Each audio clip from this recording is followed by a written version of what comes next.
It started with a sound I'll never forget, not the crash of glass or the slam of a door, just a soft groan, a floorboard carrying a weight it had no business holding. Midnight. My family was asleep, and in that moment a shiver spread through me colder than any fear I'd ever known. I opened my eyes. The clock on the nightstand glowed red numbers. 12:17 a.m. beside me, Tina was breathing steady, lost in peaceful dreams. But peace was gone from our house. I could hear it again, shuffle, pause, shuffle. Someone was moving downstairs. My heart didn't race, it dropped, heavy, cold, like a stone falling through ice. That's what happens when you're a dad, a husband. You don't panic, you turn into something else. A guard, a wall, a man with one thought: protect them. I slid out of bed like a ghost, my feet silent on the floor. Years of tiptoeing around a sleeping baby had trained me for this moment. Max's door was at the far end of the hallway, closed. Thank God, he was safe, at least for now. I crept to the top of the stairs. Moonlight spilled weak silver through the landing window. Down below, a faint glow drifted across the living room, the icy blue light of a phone screen. Someone was in my house. Someone bold enough to walk through my home while my family slept upstairs. The protective fire in me roared to life. This wasn't just a break-in. This was a violation of everything sacred. My home, my family's safety, my son's childhood bed. I descended slowly, each step a prayer, the old wood wouldn't creak. At the bottom I saw him, a figure in a hoodie, slim, young. He wasn't rifling through drawers like a thief. He wasn't even in a hurry. He was looking around, casual, arrogant, like he owned the place. In his hands, my son's video game console. I surged forward, grabbed his shoulder. My grip clamped down hard. He yelped, a high-pitched cry spinning as the console tumbled onto the couch. His phone lit his face.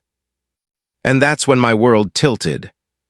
Kyle Carson, the neighbor kid, 14, same age as my son Max, but his expression wasn't fear, it was annoyance, like I was the one intruding on him. "What are you doing?" I growled, keeping my voice low, tight, every word vibrating with anger. He smirked, that smirk made my skin crawl. "Just looking," he said. "I can go where I want." I tightened my grip until I felt his bravado crack. "No," I said, my voice gravel. "You can't." That's when he said it. The words that turned my stomach to stone. "My mom runs the HOA," he sneered. "I can." For a second, I thought I misheard him. HOA?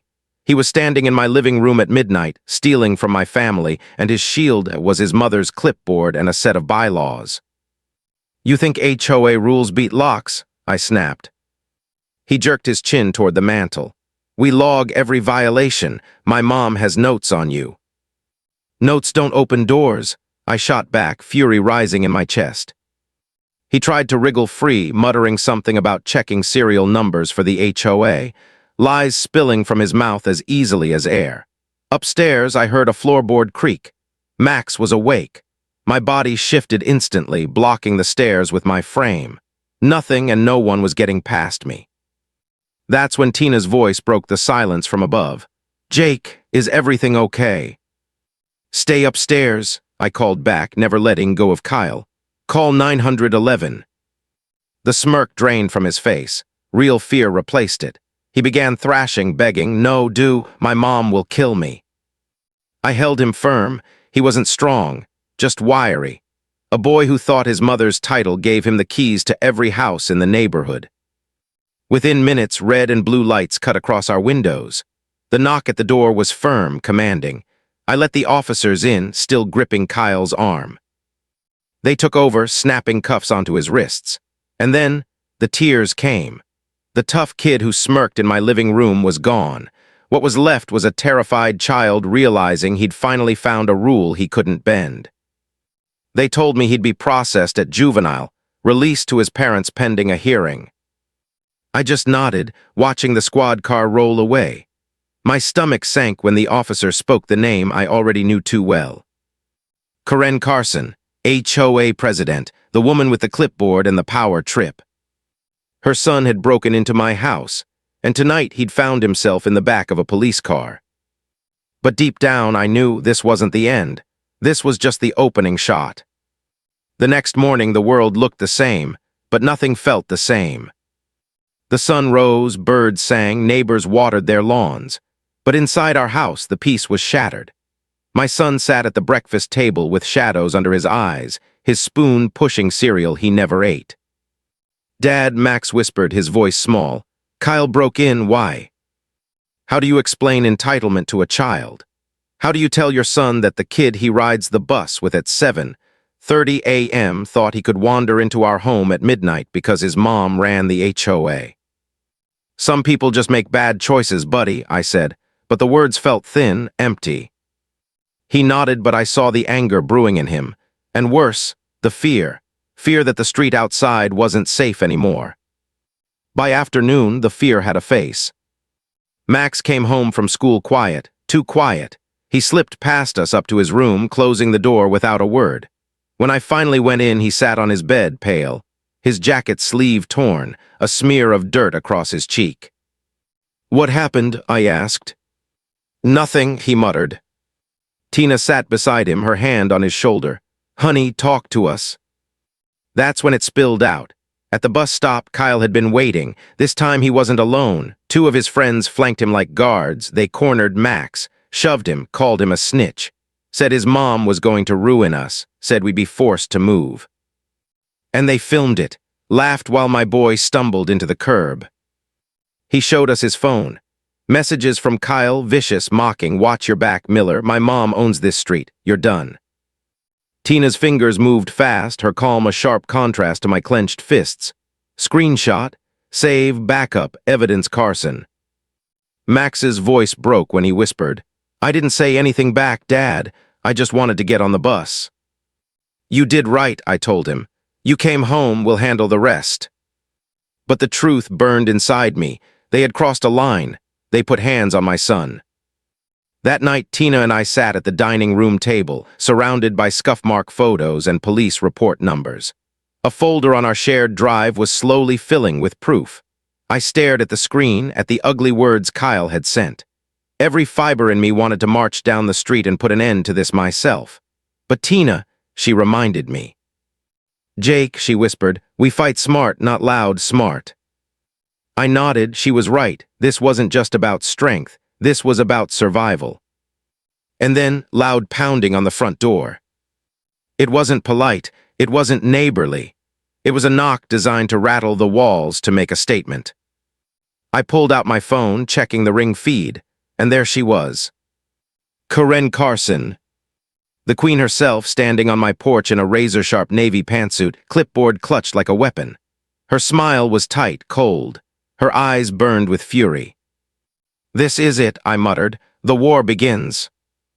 Tina took her place by the window, phone raised, ready to record. I opened the door, calm, controlled. "Good morning, Karen." "Mr. Miller," she said smoothly. "I was just doing my rounds. I noticed a few discrepancies with your property." She didn't mention her son breaking in. She didn't mention the arrest. She didn't mention the threats to my boy at the bus stop. No, she was rewriting the story, pretending none of that existed. Instead, she tapped her clipboard. "Your lawn, 3¼ inches. Covenants state no higher than 3. I almost laughed. 3¼ I repeated slowly. The horror. Her smile thinned. She pressed on. "And your trash bins, visible at 7:03 a.m. Covenants say 7 sharp. I glanced at the bins tucked neatly by the garage. 3 minutes late. Guess I should be in chains by now. She leaned closer, lowering her voice. "Rules protect value, Mr. Miller. Pay or life gets busy around here." Tina's phone caught every word. Then Karen struck with her big play. "That new porch light you installed, unapproved fixture, a serious violation." She shoved a stack of papers into my hands. $1,700 in fines, 30 days to pay. It was extortion, plain and simple. I looked her dead in the eyes, smiled just enough to twist the knife. "Thank you, Karen. I'll file these appropriately." Her face twisted. This wasn't the reaction she wanted. She wanted rage, fear, begging. But calm was her kryptonite. I closed the door. The latch clicked like the cocking of a gun. Behind me, Tina lowered her phone. "I got it all," she whispered. I looked at the papers in my hand. And for the first time since this started, I felt a grim kind of satisfaction. She thought she was burying me in fines. What she didn't realize, she'd just given me the shovel to dig her grave. The dining room table became our war room. Karen thought she could bury me under a mountain of bogus fines, but what she didn't realize was that every sheet of paper she handed me was evidence. Not against me, against her. I spread the stack across the table, grass height, trash cans, porch light. Tina set our old HOA covenant binder down next to them, the thick, dusty book we hadn't touched since moving in. She flipped it open. Her eyes burned with focus, mine with fury. The first fine, grass height. Article 4, Section B, I muttered, scanning. It said lawns must be neatly maintained. No mention of 3 inches, no mention of rulers in the yard, nothing. She had invented it. I highlighted the passage, scanned it, and dropped it into the folder we'd already named Evidence Carson. The second fine, trash bins. Section 6, paragraph C, it was real, until I remembered something. I dug through old emails, searching. And there it was, a clarification addendum from the management company 3 years ago. The deadline had been changed to 8 a.m. She was fining me for a rule that didn't exist anymore. The third fine, the porch light. That one was the boldest lie of all. The covenants required board approval for structural changes. A simple fixture replacement? Nowhere listed. And even if it had been, the rules gave the board 30 days to review any application. Karen fined me instantly, fabricated from thin air. By the time we finished, my anger had cooled into something sharper. Precision. Every bogus fine had been cataloged, disproved, documented. She thought fear kept people from checking. She counted on neighbors nodding, paying, and moving on. But me, I checked everything. And while I was combing through paper, Tina dug into the digital world. "Jake," she whispered, her face pale as the glow from her laptop. "Look at this." She pulled up the state business registry. Maplerist Security Services, LLC. The name printed on the fine she gave me. Its registered agent, Frank Carson, her brother-in-law. The company was formed just 6 months ago. No website, no reviews, just a P.O. box. A ghost company. "She's paying her own family with HOA dues," I muttered, "and calling them security." Tina kept digging. It got worse. News archives from 5 years ago, another HOA in a different county. Their president had been forced out, financial mismanagement, hostile environment. The name, Karen Peterson, her maiden name. This wasn't her first rodeo. She had done it before, she was doing it again. But I knew one thing, our word against hers wouldn't be enough. I needed more than suspicion, I needed proof. That's when I thought of the Wilsons. Retired, quiet, the kind of neighbors who avoided trouble, but their garage camera faced the side of my house. The same side Kyle had slipped through the night of the break-in. I knocked. George Wilson opened the door, worry etched deep in his eyes. "Jake, everything all right?" "Not really," I said, keeping my voice low. "Karen's targeting us, and she'll target others. I need to prove a pattern. I need your footage." He hesitated, glancing back. His wife's voice whispered in the background, nervous. They were scared, I understood. Everyone was scared of Karen. That was her real power. But I leaned in, my voice steady. "Her son broke into my house. He threatened my boy. Today it's me. Tomorrow, who knows? She decides she doesn't like your bird bath. She could ruin you too." Something shifted in George's eyes. Fear gave way to something harder, anger. "What do you need?" 20 minutes later, we found it. 12:03, Kyle creeping into their backyard, testing their sliding glass door, testing a window, locked. Then hopping the low fence into my yard. My throat tightened. This wasn't just a stupid prank. He was casing houses, looking for weaknesses. I saved the clip to a thumb drive, gripping it like it was a weapon, because it was hard proof. Their kid wasn't just entitled, he was dangerous. But as I walked back across the street, a thought gnawed at me. Proof was good. But Karen wasn't the type to back down when cornered. She'd double down, she'd escalate. And I had to be ready. That's when I noticed the mailbox. Just a simple black box on a post, one I'd walked past 1,000 times without a thought. But that day, something about it caught my eye. The flag was down, yet inside an envelope sat slightly off. I picked it up. The flap wasn't sealed right. My chest went cold. Someone had opened my mail, not torn, not ripped, carefully opened and resealed. Tampering with the mail, a federal offense. And suddenly I realized they weren't just watching me. They were looking for my next move, letters from lawyers, notices from court, anything that could tell them what was coming. They had crossed into a whole new level of arrogance, and that gave me an idea. If they wanted to play with the mail, I'd set a trap they couldn't walk away from. The mailbox felt different the day I noticed it. Ordinary black metal on a post. The kind of thing you pass without a thought, but that afternoon it was an invitation.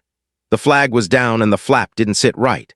My fingers brushed the paper inside and I felt a cold, small certainty. Someone had been in my mail, not ripped open like a thief in a hurry, but neat, practiced, steamed, slipped open, resealed. They were looking for attorneys' letters, notices, whatever would tell them my next move. That's when the plan sharpened. If they were daring enough to tamper with the U.S. mail, we'd give them something they couldn't pretend away. I went to a craft store like a man making a bomb out of glitter. Ultraviolet paint. Invisible by day, a neon ghost under a black light. A tiny dot on a flap would turn into an undeniable smear if the seal was broken. A thumbprint beside it would say who touched it. Cheap wildlife camera in my hand, I felt ridiculous and focused at the same time. It was simple, it was perfect, it was enough. I made a decoy letter, a fake law firm, formal-sounding gibberish about discovery and property disputes. I sealed the envelope and with a toothpick placed a microscopic dot of UV paint on the gummed flap. You couldn't see it. You could hold the envelope in your hand forever and never know. But under a black light, that dot would scream. I tucked the letter into my mailbox and set the flag. Then I camouflaged the wildlife camera in the hedge, angling it dead center on the box. I felt like some kind of suburban James Bond, only smellier. All day I watched the street through blinds. Every passing car made my pulse twitch. Tommy watered his roses and waved, an innocent act that felt like a test. I forced myself to work, to answer emails, to move like nothing was brewing. Hours passed. My patience felt like a taut wire ready to snap. And then I saw him. Kyle Carson, headphones up, trying to look casual, eyes flicking like a guilty man. He walked past my mailbox, stopped, turned, and returned. He crouched, lowered the flag, and slid his hand into the box. The wildlife camera caught it all. The first time he took the envelope and tucked it under his arm, I felt the floor drop away. 10 minutes later, he came back, sliding the same envelope back into the box as if nothing had happened. I waited another half hour because paranoia tastes better with overtime. Then I walked out to the curb, opened the mailbox, pulled the envelope into the dark of the laundry room, and clicked on the black light. The smear was obscene, a bright, messy green streak where the invisible dot had been, and next to it, the clean, pale outline of a thumb. My throat made that sound people make when they see something they wish they hadn't. The wildlife camera had recorded the whole thing, Kyle twirling the envelope, stealing it, returning it. Undeniable, federal crime, tampering with the mail. My hands buzzed as if I'd had too much caffeine. I'd wanted proof. I had it in Technicolor.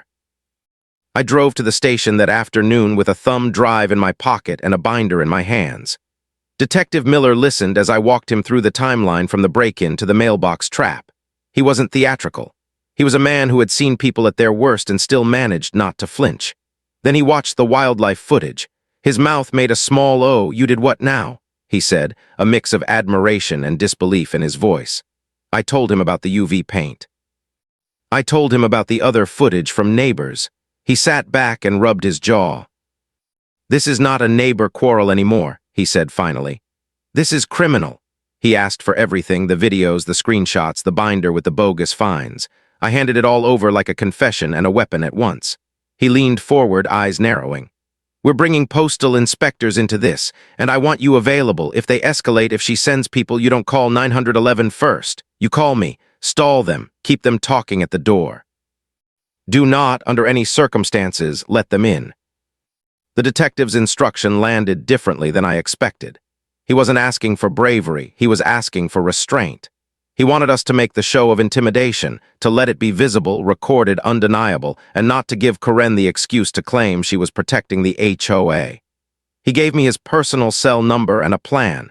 If they send their security team, Tina streams the Ring feed directly to him, and we play our part. It felt like a chess move, where we baited the king into a checkmate. It didn't take long. 2 nights later, after dinner, the living room dark and ordinary, headlights pooled on the windows. A white unmarked van slid in front of our house and killed its lights.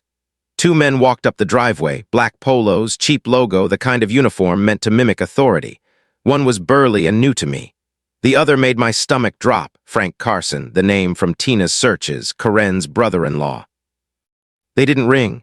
One of them began hammering the door with the butt of his flashlight, barking that it was a mandatory nighttime inspection.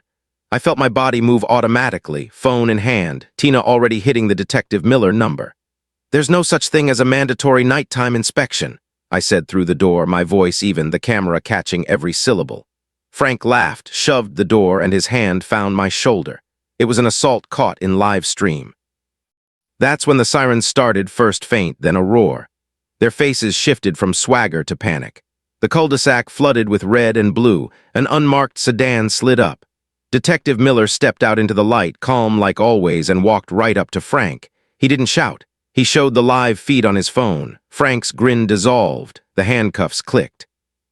As they were led away, Karen's front door flew open and she appeared in a robe, horror smearing across her face. The neighborhood was watching. What had been a private kingdom had collapsed into public spectacle. And for the first time since this nightmare began, I felt a weight lift, but not the weight of victory. The war had escalated, and the moves we'd made had forced the next chapter into being. The night of the arrests replayed in my head like a movie I couldn't stop watching. The flashing lights, Frank's face draining of color when the cuffs clicked, Kyle led from his front porch pale and trembling, Karen screaming in her robe like the queen of a kingdom that had just crumbled. But even with the sirens fatting, I knew it wasn't over. You don't strip power from someone like Karen Carson and expect silence. She would fight. And fight she did, 2 days later in the community clubhouse. The emergency HOA meeting was the most crowded I'd ever seen. Folding chairs filled every inch, neighbors lined the back wall, voices buzzing low with fear and gossip. At the front table sat the board, pale and tense. And in the center, wearing a charcoal suit and a mask of composure that fooled no one, sat Karen. She opened the meeting with her best performance. Words like misunderstandings and unfortunate events floated from her lips, polished and fake. She tried to turn the break-ins, the threats, the arrests into nothing more than neighborhood squabbles. She said we needed unity. She said we needed to protect the value of our homes.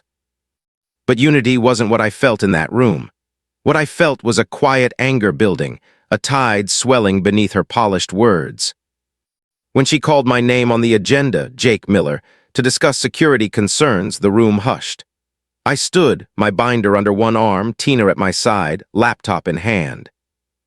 "Good evening," I began, my voice steady.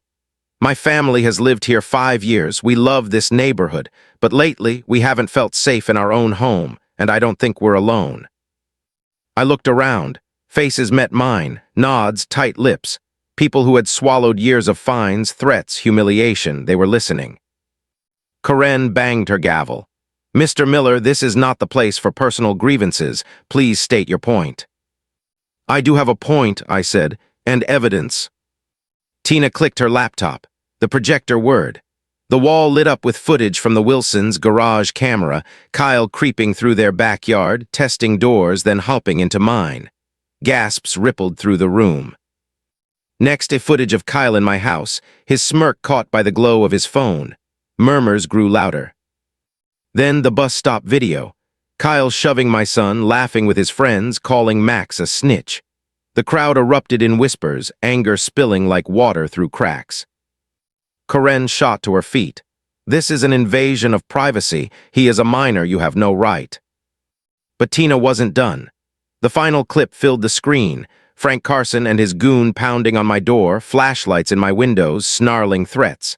Then the police cars flooding the street, the handcuffs closing. The dam burst.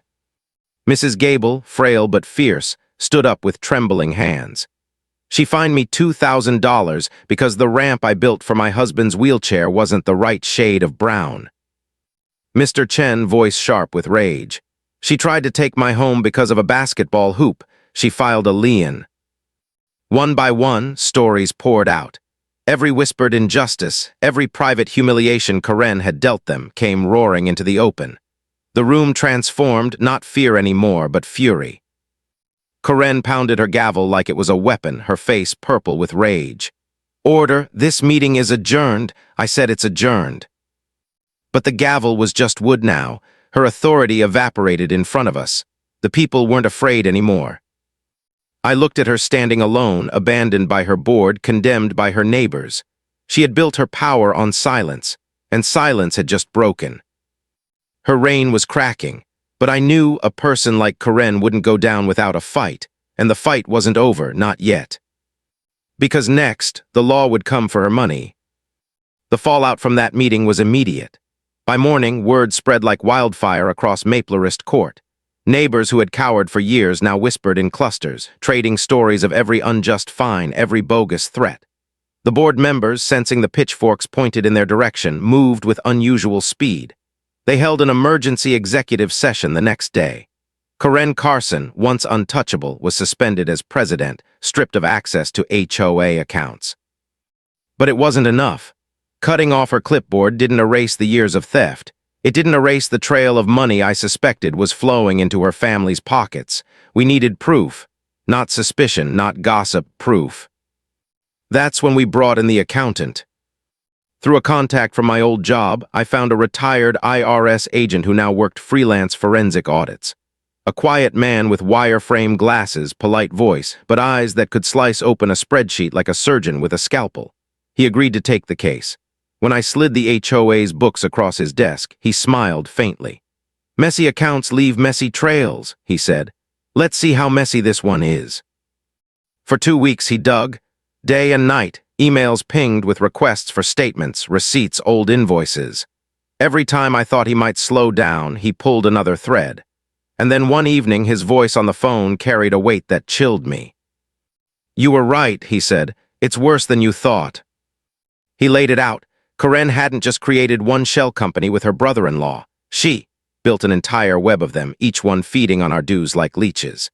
Carson Family Landscaping billing $10,000 a month for services worth $2. Evergreen Pool Maintenance, run by her cousin, charging for chemicals never delivered, repairs never made. And the worst, a consulting fee of $5,000 a month paid to a company registered in Karen's own name. She was literally paying herself from the HOA's funds. Hundreds of thousands of dollars, stolen, disguised, laundered through her relatives. The report was over 100 pages. Line by line, it dismantled her empire. Fraud, embezzlement, grand larceny, each invoice a nail in the coffin she'd built with her own arrogance. The new board handed it straight to the district attorney, and the DA didn't hesitate. Charges were filed, not just against Karen, but anyone tied to the scheme. Fraud, embezzlement, conspiracy. And thanks to that very detailed, very anonymous tip sent directly to the IRS, the federal government opened its own case for tax evasion. The Carson kingdom was cracking under the weight of its own greed. But Karen, cornered, did what she always did. She went on the attack. Her lawyer, slick hair, expensive suit, the kind of man who charges a fortune to defend the indefensible, filed motions to enforce the liens she'd illegally placed on neighbors' homes. On Mr. Chen's for a basketball hoop. On Mrs. Gable's for a wheelchair ramp. On mine. It was her last weapon, a desperate swing with a broken sword. We walked into court together, neighbors side by side, each one carrying scars of her tyranny. Our lawyer, sharp and steady, placed the forensic audit on the judge's desk. The room went silent as the judge read page after page, her face growing darker with every turn. Finally, she looked up. "Are you seriously bringing this before my court?" Her voice was ice. "You're attempting to foreclose on homes for petty violations while allegedly stealing hundreds of thousands of dollars from these very people." Karen's lawyer stammered. The judge cut him off. "All liens are dismissed with prejudice. You will never bring them before me again, and Mrs. Carson will pay the legal fees of every family she's harmed." The gavel fell sharp, final. Karen had lost her grip on the law, her money was drying up, her reputation was gone, and her freedom that would be next. But in that moment, sitting in the courtroom surrounded by neighbors who had finally found their voices, I realized something.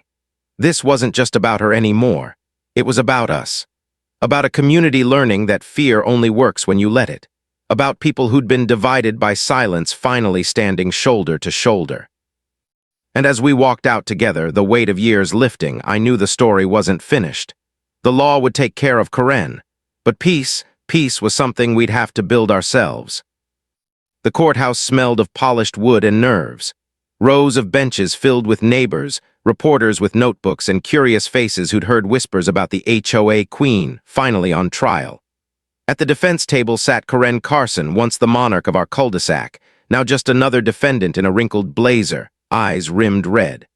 Her son Kyle slouched behind her, pale, avoiding every stare. The district attorney laid the case bare: spreadsheets, invoices, shell companies, the video of her brother-in-law pounding on my door in the middle of the night. The forensic accountant testified, calm and merciless, turning numbers into daggers.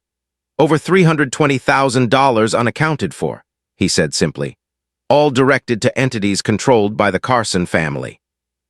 Karen's lawyer fought like a drowning man. He blamed clerical errors, rogue board members, even me, accusing me of vendettas and fabrications. But each claim collapsed under the weight of hard evidence. When the DA replayed the Wilsons' garage footage of Kyle creeping through yards and then showed the wildlife camera of him stealing mail, the courtroom shifted. Gasps, disbelief, rage. Karen herself took the stand on the third day. Her voice trembled, but not from guilt, from fury. She painted herself as a martyr. "I gave years to this community," she said, gripping the edge of the witness box.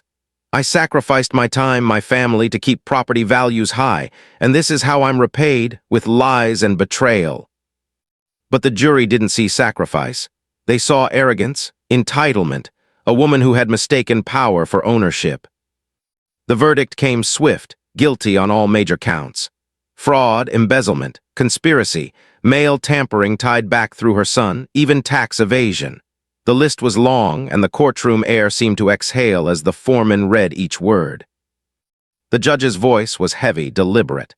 "Mrs. Carson, your abuse of authority, your theft of community funds, and your intimidation of neighbors cannot be ignored. You will serve 7 years in state prison. Restitution will be paid in full. Your positions of authority are permanently revoked. This community deserves better than what you gave it." The gavel fell like thunder.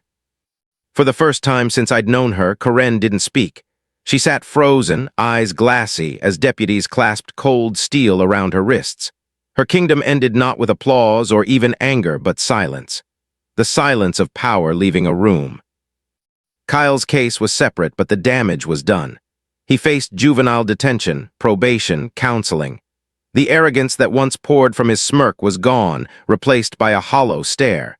He was just a boy now, one who had mistaken his mother's crown for a shield. As they led her away, neighbors turned not to her but to one another. Hugs, tears, quiet murmurs of relief. The fear that had ruled us for so long was gone, replaced by something we hadn't felt in years: hope. Outside the courthouse, reporters thrust microphones at me, shouting questions. "Mr. Miller, how does it feel to bring down the HOA president?" I shook my head. This wasn't me, it was all of us, neighbors finally standing together. That's the story. That night the cul-de-sac looked different. Same houses, same lawns, but the air felt lighter. Kids rode bikes without glancing over their shoulders. Porch lights glowed without fear of fines. For the first time, Maplerist felt like a neighborhood instead of a battleground. But even as I sat on my porch, Tina's hand in mine, Max laughing with friends on the lawn, a thought lingered. Karen was gone, but the scars she left behind would take longer to heal. Trust doesn't return overnight. Fear doesn't vanish in a single verdict. And then, just when I thought the story was done, a white envelope appeared in my mailbox. No return address, no stamp, just my name written in sharp, familiar handwriting. I opened it slowly. Inside was a single sheet of paper, 4 words written in ink that bled into the fibers. "This isn't over yet." My breath caught. Karen was behind bars, but someone loyal to her was still out there. And I realized the war I thought was finished might only have changed its shape. The envelope haunted me. 4 words scrawled in ink: "This isn't over yet," no return address, no stamp, just slipped into my mailbox like a ghost walking through walls. For days I carried it in my pocket, folded and refolded, my thumb rubbing the creases until the paper frayed. Tina saw it in my eyes, the way I checked the blinds twice before bed, the way I lingered on the porch longer than necessary. "You can't live in her shadow forever," she whispered one night. "But shadows don't fade until you shine a light." I brought the letter to Detective Miller. He studied it under the lamp in his office, jaw tight. "Could be a neighbor still loyal to her," he said. "Could be family, or it could just be her finding a way to send something from prison. Either way, we don't treat threats lightly." They dusted it for prints, smudges, but nothing clean. They traced the ink to a common brand sold everywhere. It was smoke, nothing solid. But then something unexpected. A week later, the Wilsons came knocking. George held out a USB stick, his hands trembling. "Check this," he said. On the screen, their garage camera again. Midnight. A shadow at my mailbox, not Kyle, not Frank. A different figure, smaller, wiry, face hidden under a hood, but the way they moved, it was familiar, too familiar. It was Kyle's friend, one of the boys who'd shoved my son at the bus stop, the same boy who laughed while Max stumbled into the curb. The realization hit hard. Karen's reach wasn't gone, it had just shifted to those who worshipped her power, to kids who thought cruelty was strength. I took the footage straight to Miller. The boy was questioned, his parents called in, the threat extinguished before it could grow teeth. They were shaken, blindsided, claiming they had no idea what their son had been doing. Maybe they didn't. Maybe Karen's poison had spread further than even they realized. But for me, it was the last reminder I needed. Power built on fear doesn't vanish overnight. It leaves residue, a stain on the fabric of a community.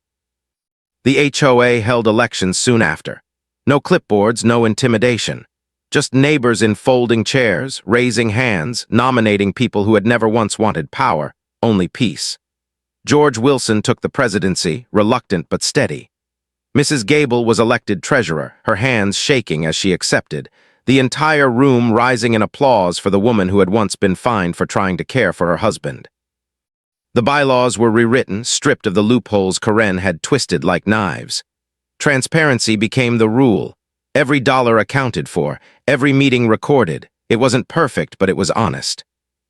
And as for us, life slowly returned to normal. Max rode his bike again without glancing over his shoulder.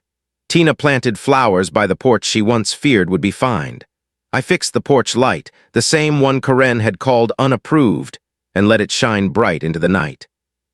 Sometimes, when I walk past her old house, now listed for sale, its windows empty, its lawn overgrown, I wonder if Karen sits in her cell still believing she was the victim. If she still tells herself she sacrificed everything for the value of the neighborhood. But then I remember something the judge said during sentencing, words that have stuck with me. "Authority is borrowed, trust is earned. You abused both, Mrs. Carson, and now you must live with the consequences." Those words weren't just for her, they were for all of us. Because power doesn't always come from uniforms or gavels or clipboards. Sometimes it comes from silence, from neighbors too afraid to speak, from a community forgetting that fear only rules when it goes unchallenged. We challenged it, and we won. Now when I sit on the porch with Tina, the glow of that light washing over our yard, I feel something I hadn't in years. Not triumph, not revenge. Peace. And in that peace, I've learned the hardest truth of all. Karma doesn't come fast, it comes patient. It comes steady. It waits for arrogance to blind the powerful, and then it strikes. Karen thought she ran this neighborhood, but in the end, she only wrote the story of her own downfall. And we were there to watch every page turn. You've heard this confession, now wait until you hear the next one. The truth that shatters everything you thought you knew.